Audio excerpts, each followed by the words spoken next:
Hello and welcome yet again, ladies and gentlemen, to another StarCraft 2 GGvision Colosseum broadcast with me, Sebastian Sjöberg, and our Gladiator of the Week, Mondragon, here fighting as the Red Zerg on Shattered Temple versus LiquidHaypro, the Blue Zerg.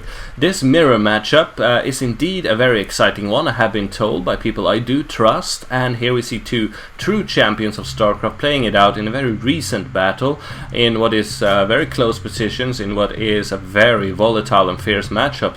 And here we see in the chat the players joking around with each other. Do you play all in again? And we'll just have to see what happens. But indeed, Zerg vs Zerg is always very action-packed and often quick. And here, again, I have been told we will be seeing some very interesting moves. LiquidHaypro is, of course, a very recognized member of the community and the pro gaming scene. He has been spending many months in South Korea until quite recently, competing in the GSL and so forth. Now he has returned to Sweden, but I believe today, which is first day, he has recently arrived in Columbus, Ohio, in the States, where he will be competing in MLG, Major League Gaming. Has got one of their events taking place this weekend, actually, and he is there to defend his position as its TLO and Ret.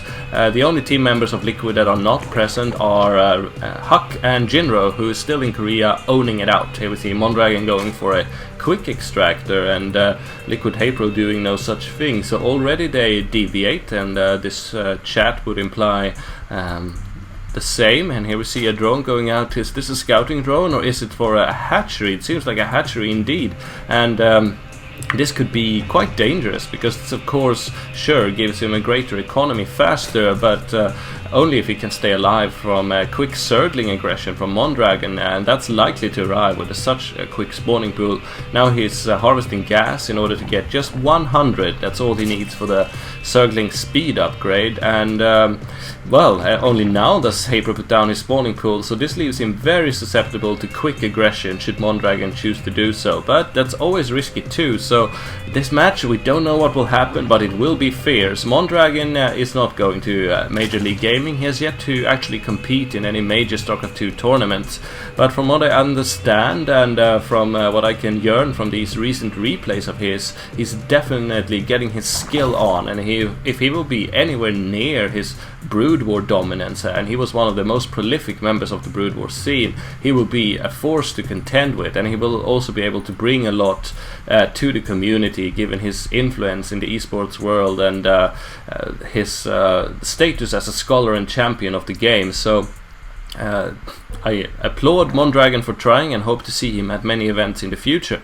Now the hatchery is completed, and this drone will maybe be used as a defensive spine crawler or just head straight back for funsies, who knows.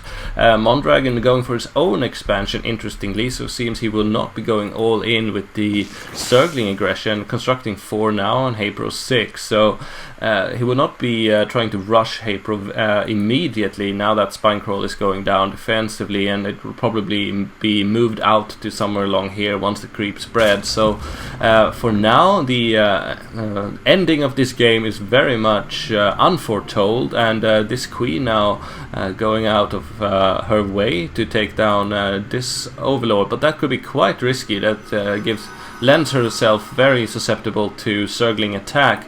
Now the metabolic boost is almost completed for Mondragon, whereas it's not even halfway done for LiquidHaypro, and it does indeed seem like this queen will be able to take down the overlord, and Haypro probably chooses to not punish him for it. Having slow Zerglings out in the field versus quick Zerglings, that's of course very dangerous, and Mondragon knows it, but Haypro's got a trick up his sleeve as I take a swig of my casting coffee. Ah, that's like a creep tumor to the heart. Baneling Nest going up for LiquidHaypro, so he will combat these speed Zerglings with his own Banelings, and that's of course a very powerful combination. Banelings blow up Zerglings like there's no tomorrow, but you need to connect with them. They are of course quite slow until you get the centrifugal hooks, and even so, micromanagement, especially someone as powerful as Mondragon, can still easily avoid Banelings, but if you can connect with them, then you are very deadly. That is of course until your opponent gets Roaches, because Roaches can take so much Baneling damage. rendering them nearly useless. And it all depends on when do the players make the shift. If this game goes on, we will surely see roaches appear on the battlefield, but whether or not Haypro can take a winning lead with his banelings before then or not, we shall see. Here we see a bunch of Haypro Zerglings clashing with an inferior number, but now the reinforcements arrive from Mondragon, and Haypro should not be able to inflict much damage with these. Only 3 Zerglings chased by a whole lot more. Looks no good at all. No dice, Haypro, so first blood, first minor win goes to Mondragon, but here we see Haypro's true hand being revealed. 3 banelings. If these can connect with the Zerglings of Mondragon, then things will get very ugly indeed. But oh, you don't want to do that, Haypro. That's 2 banelings for 2 Zerglings, and that's a definite waste and a definite win for Mondragon. And again, if Haypro can just connect with 1 or 2 of these, he can obliterate Mondragon's army in seconds. But this baneling is very exposed. God damn it! Oh, and here blows it up all needlessly. This is sad, ladies and gentlemen. Mondragon is now in a very, very convincing lead. Looking at the drones and the income tab, 26 drones for Mondragon, 17 for Haypro. He's forced to sacrifice a lot of economy in order to get that baneling nest up, and so far has done no damage with it, but here they come again. 8 banelings in total now. Mondragon's got 30 Zerglings and 21 of Haypro. It all comes down to what he can do with this. And he does not want to waste them like he did before. He wants 1 baneling to attack. 2 banelings going down 3. That's hardly cost effective, and the last one doing nearly no damage whatsoever. Haypro has not been able to do the terrible damage that he needs to do with these banelings. Yes, he might be able to take down 1 drone here, but look at the units lost tab, ladies and gentlemen.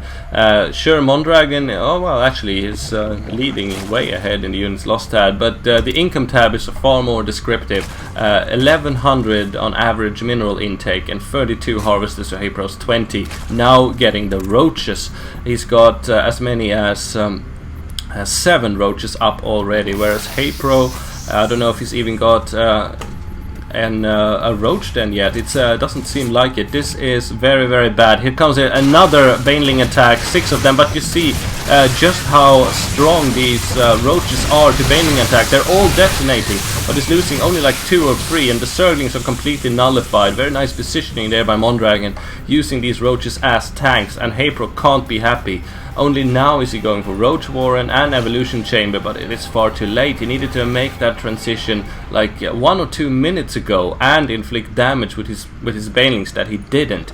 This is Zerg versus Zerg in a nutshell. You play a hand and you either win or lose, but at least there is micro involved, and Mondragon was the superior army general in that regard, managing to almost completely avoid baneling damage. Now we see the Spinecrawler picking up the wounded roaches. Sure, if Haypro had another 6 banelings crashing into them, that would definitely have stopped them in their tracks, but he didn't. He just couldn't afford it. And ladies and gentlemen, roaches beats banelings. That we can definitely deduce. And here we see Haypro trashing Mondragon in friendly manner. You are like all other Zergs, Ling, Roach, all in. Mondragon gives a heart. That's very nice of him. But indeed, he's right. Roaches, they are the staple wares of Zerg players these days, and it definitely beats banelings. But still, I thought that Haypro had a very, very strong chance there, but it was his micromanagement and his positioning that didn't last. And yeah, yet another win for our Gladiator of the Week, Mondragon. Hope you enjoyed this game and that you stay tuned tomorrow, where we'll see a bit of a blast from the past, an older replay of Mondragon when he's facing a most ferocious Protoss player. But a very good one, and one you probably haven't watched. So do stay tuned for that. I'm Sebastian Sjöberg. This has been the GGvision Starcraft 2 Colosseum, a new commentary coming out every day, featuring in-depth insights into the strategies and playstyle of our gladiators. This week it's Mondragon.